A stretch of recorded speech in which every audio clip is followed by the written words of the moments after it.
Okay, Scott just finished the pipe design on the 1986 VFR 750.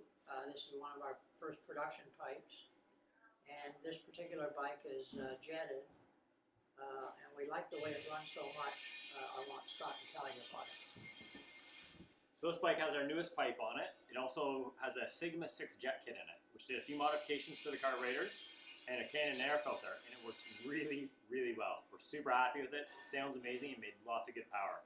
It actually made 92.3 horsepower and 49 foot-pounds of torque, with 40 foot-pounds of torque from 3,000 RPM all the way to redline.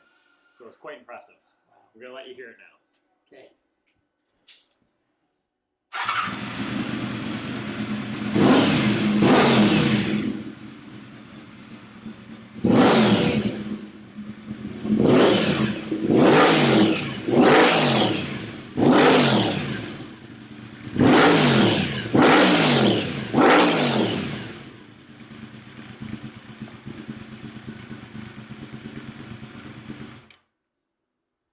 Now what's really impressive about this and the way it runs is no matter how hard you snap the throttle, it wants to go. And that tells me this bike wants to be ridden and it wants to go now.